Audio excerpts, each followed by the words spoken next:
মাত্র 10 মিনিটে গুঁড়া দুধ দিয়ে তৈরি করে দেখাবো 4 রকমের নরম তুলতুলে রাজকীয় স্বাদের মিষ্টি। যারা মিষ্টি বানাতে ভয় পাও, আজকের ভিডিওটি দেখার পর তুমি হবে মিষ্টি তৈরির কারিগর। তো তার জন্য কিন্তু এখানে আমি 4 রকমের মিষ্টি খুব সহজভাবে তৈরি করে দেখাইছি।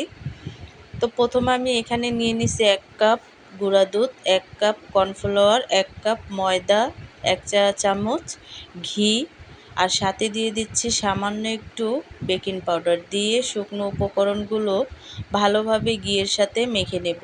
মালাই চপ বানানোর সময় ডোতে সামান্য কর্নফ্লাওয়ার আর ময়দা মেশাবে, এতে মিষ্টিগুলো শিরার ভেতর দিলে ভেঙে যাবে না এবং ভেতরটা জালিদার হবে।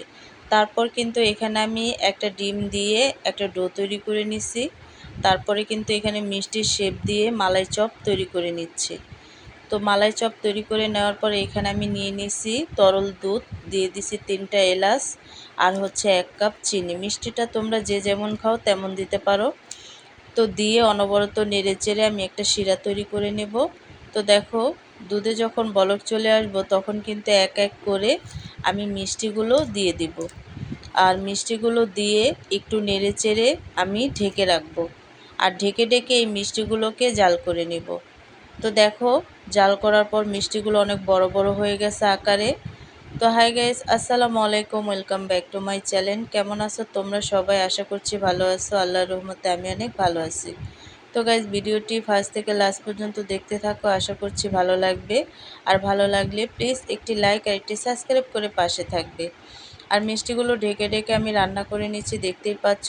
তো মিষ্টিটা হয়ে যাওয়ার পরে সারা রাত আমি 1 রাত্রের জন্য মিষ্টিগুলোকে রেখে দিচ্ছি যাতে শিরাটা ভালোভাবে ঢোকে। তো দেখতেই পাচ্ছ মিষ্টিগুলো আকারে কত বড় বড় হয়ে গেছে 1 রাতের জন্য রাখার পরে। আর একদমই কিন্তু পারফেক্টভাবে মিষ্টিগুলো তৈরি হয়েছে। তো আমি তোমাদেরকে একটু কেটে দেখাচ্ছি কতটা জালিদার হয়েছে এই মিষ্টিগুলো, আর রস ঢুকে একেবারে টইটুম্বুর হয়ে গেছে।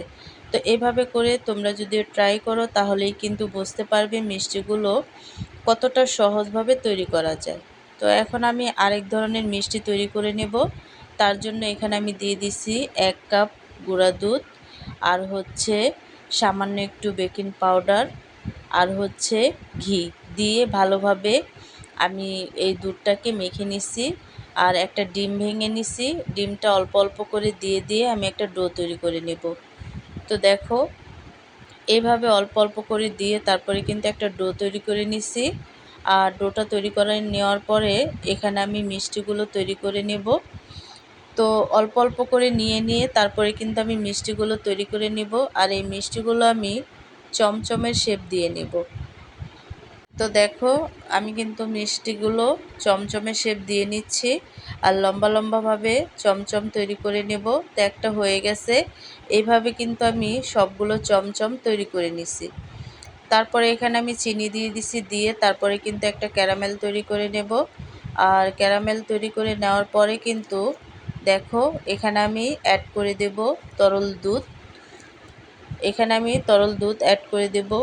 চমচমের সুন্দর কালার আনার জন্য চিনির ক্যারামেলটা সাবধানে করবে, বেশি পুড়ে গেলে তিতে হয়ে যাবে, আর হালকা থাকলে পারফেক্ট লালচে ভাব আসবে। তো দেখো, আমি কিন্তু ক্যারামেলটা তৈরি করে নেওয়ার পরে সম্পূর্ণ দুধ এখানে আমি অ্যাড করে দিছি। দিয়ে তারপরে কিন্তু অনবরত নেড়েচেড়ে আমি এই শিরাটা তৈরি করে নেব। তারপরে কিন্তু এখানে 3টা এলাচ দিয়ে দিছি আর দিয়ে দিচ্ছি চিনি। তো চিনিটা দেওয়ার পরে অনবরত নেড়েচেড়ে তারপরে কিন্তু ভালোভাবে জাল করে নেব। তো দেখো, বলক চলে আসছে। তো এই পর্যায়ে এসে এখানে আমি অ্যাড করে দেব যে মিষ্টিগুলো তৈরি করে রাখছিলাম, এক এক করে সেই মিষ্টিগুলো অ্যাড করে দেব। দিয়ে হালকা নাড়াচাড়া দিয়ে তারপরে কিন্তু এই মিষ্টিগুলোকে আমি ঢেকে দেব। আর এই মিষ্টিগুলো কিন্তু ঢেকে ঢেকে আমি রান্না করে নেব। তো দেখো, তো মিষ্টিগুলো ঢেকে দেওয়ার পরে আকারে কতটা বড় হয়ে গেছে দেখতেই পাচ্ছ। তো আমি আরেকটু নাড়াচাড়া দিয়ে নেব। একটু নাড়াচাড়া দিয়ে তারপরে কিন্তু আবারও ঢেকে দেব। তো এই মিষ্টিগুলো কিন্তু ঢেকে ঢেকেই রান্না করতে হবে। আর ঢেকে ঢেকে রান্না করলে কিন্তু আকারে অনেকটা বড় হয়ে যায়, দেখতেই পাচ্ছ। তো এভাবে করে নাড়াচাড়া দিয়ে আমি মিষ্টিগুলোকে এক রাতের জন্য রেখে দিছিলাম। আর শিরা ঢুকে কত বড় বড় হয়ে গেছে দেখতেই পাচ্ছ। আর একেবারেই কিন্তু মিষ্টিগুলো জালিদার হয়েছে, আর অনেকটা নরম স্পঞ্জি হয়েছে মিষ্টিগুলো, দেখতেই পাচ্ছ। তো আমি তোমাদেরকে একটু দেখাচ্ছি কাছ থেকে কতটা নরম হয়েছে এই মিষ্টি, আর খেতে কিন্তু দুর্দান্ত হয়েছে। তো এভাবে করে তোমরাও কিন্তু ছানা কাটার ঝামেলা ছাড়াই চমচম মিষ্টিগুলো তৈরি করে নিতে পারো। দেখো কতটা জালিদার হয়েছে, আর একেবারেই কিন্তু মুখে দিলে মিলিয়ে যাওয়ার মতো একটা মিষ্টি। তো দেখো আমি তোমাদেরকে কাছ থেকে দেখাচ্ছি, আর রস ঢুকে টয়টুম্বুর। তো আরেক ধরনের মিষ্টি আমি তৈরি করে নেব, তার জন্য নিয়ে নিছি 1 কাপ গুঁড়া দুধ আর হচ্ছে ঘি দিয়ে ভালোভাবে গুঁড়া দুধটাকে মিশিয়ে নিছি। আর আজকে আমি মিষ্টি তৈরি করব একদম বেকিং পাউডার ছাড়া। তো এখানে আমি দিয়ে দিছি ডিমটা দিয়ে একটা ডো তৈরি করে নেব। তো ডোটা তৈরি করে নেওয়ার পরে এখানে আমি ছোট ছোট করে রসমালাইয়ের শেপ দিয়ে নেব।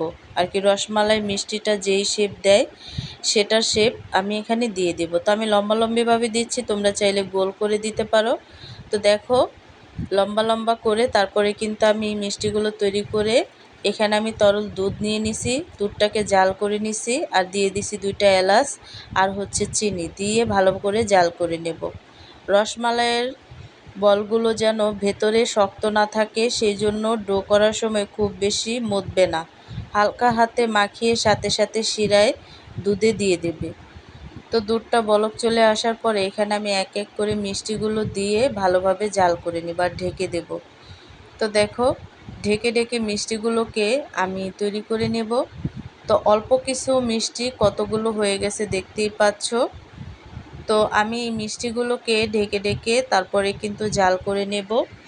আর এই মিষ্টিগুলো কিন্তু ঢেকে ঢেকে জাল করতে হয়। তো একটু নাড়াচাড়া দিয়ে আবার ঢেকে দিছি, আর ঢেকে দেওয়ার পরে ঢাকনাটা খুলে আর একটু নেড়ে চেড়ে দেব। তো দেখো মিষ্টিগুলো কিন্তু ফুলে ফুলে ডাবল হয়ে গেছে। তো এইভাবে করে তারপরে কিন্তু মিষ্টিগুলোকে আমি রান্না করে নেব, নিয়ে এক রাতের জন্য আমি রেস্টে রেখে দেব।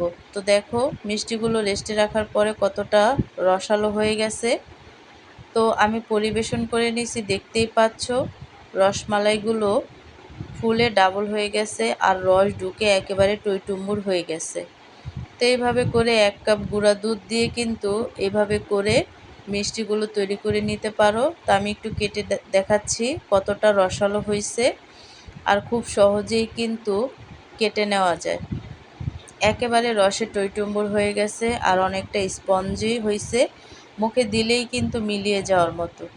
তো আরেক ধরনের মিষ্টি আমি তৈরি করে নেব, তার জন্য 1 কাপ গুঁড়া দুধ নিয়ে নিছি আর দিয়ে দিচ্ছি ঘিটা দিয়ে ভালোভাবে মেখে নেব। তো আজও আমি এই মিষ্টিটা তৈরি করব একদমই বেকিং পাউডার ছাড়া, আর বেকিং পাউডার ছাড়া তৈরি করলেই কিন্তু মিষ্টিগুলো অনেকটা ভালো হয়। তো তারপরে কিন্তু এখানে কাঁচা ডিম দিয়ে দিয়ে একটা ডো তৈরি করে নেব।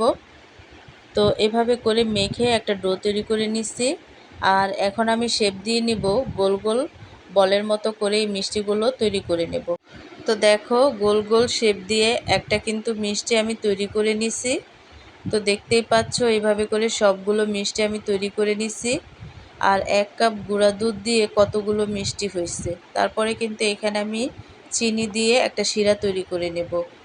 তো শিরাটা তৈরি করে নেওয়ার পরে এখানে আমি যে মিষ্টিগুলো তৈরি করে রাখছিলাম সেই মিষ্টিগুলো এক এক করে দিয়ে দেব, আর দিয়ে নাড়াচাড়া দিয়ে তারপরে কিন্তু ঢেকে দেব। আর ঢেকে ঢেকে এই মিষ্টিগুলোকে আমি ভালোভাবে জাল করে নেব। দেখতেই পাচ্ছ ফুলে ফুলে একেবারে বড় বড় হয়ে গেছে মিষ্টিগুলো। তো একটু নাড়াচাড়া দিয়ে আবারও আমি একটু ঢেকে দেব। ঢেকে দেওয়ার পরে ঢাকনা খুলে আর একটু নাড়াচাড়া দিয়ে নেব। তো দেখো এইভাবে নাড়াচাড়া দিয়ে তারপরে কিন্তু এই মিষ্টিগুলোকে আমি তৈরি করে নেব। আর এই পর্যায়ে এসে এখানে আমি অ্যাড করে দেব এই চিনি শিরার মধ্যে তরল দুধ দিয়ে আবারও আমি জাল করে নেব। নেড়ে চেড়ে তারপরে কিন্তু আমি জালটা অফ করে দেব। আর রসমঞ্জলি মিষ্টিগুলো চিনি শিরা থেকে তুলে সাথে সাথে তরল দুধ দেবে, আর সব শেষে যখন গুঁড়া দুধে কোট করবে তখন মিষ্টিগুলো হালকা ঠান্ডা করে নেবে। তো আমি কিন্তু শিরা থেকে তুলে সরাসরি একটা স্ট্রেনারে ঝরা দিয়ে রাখবো এই মিষ্টিগুলোকে, দেখতেই পাচ্ছ। তো তো সব মিষ্টি আমি তুলে ভালোভাবে একটু ঝরিয়ে নেব। তারপর কিন্তু এখানে গুঁড়া দুধ নিয়ে নিছি, আর এই গুঁড়া দুধে আমি কোট করে নেব। তো পরিবেশন করে নিছি। তৈরি হয়ে গেল আমাদের ঈদের সেরা আকর্ষণ 4 রকমের রাজকীয় মিষ্টি। দেখুন মিষ্টি কতটা রসালো আর তুলতুলে হয়েছে। এই ঈদ হোক সবার জন্য মিষ্টিময়। রেসিপিগুলো ভালো লাগলে একটা লাইক দিবে এবং তোমার বন্ধুদের সাথে শেয়ার করবে। নতুন সব ইউনিক রেসিপি পেতে আমার চ্যানেলটিকে সাবস্ক্রাইব করে সবসময় পাশেই থাকবে। নিজের হাতের তৈরি এই 4 রকমের মিষ্টি দিয়ে প্লেট সাজিয়ে দেওয়া যায়, তবে প্রশংসার আর শেষ থাকবে না। আমি সব সময় চেষ্টা করি তোমাদের রান্নার সহজ করতে। এই মিষ্টিগুলো শুধু দেখতেই সুন্দর নয়, মুখে দিলে মিলিয়ে যাবে। তোমাদের জন্য নতুন কিছু করতে পারলে আমার খুব ভালো লাগে। তো আজকের রেসিপিটা কেমন লাগছে অবশ্যই কিন্তু কমেন্টে জানাবে। তো অন্য কোনো রেসিপি নিয়ে তোমাদের মাঝে আবার চলে আসবো। আজকে এই পর্যন্তই। সবাই সুস্থ থাকবে, ভালো থাকবে। আল্লাহ হাফেজ।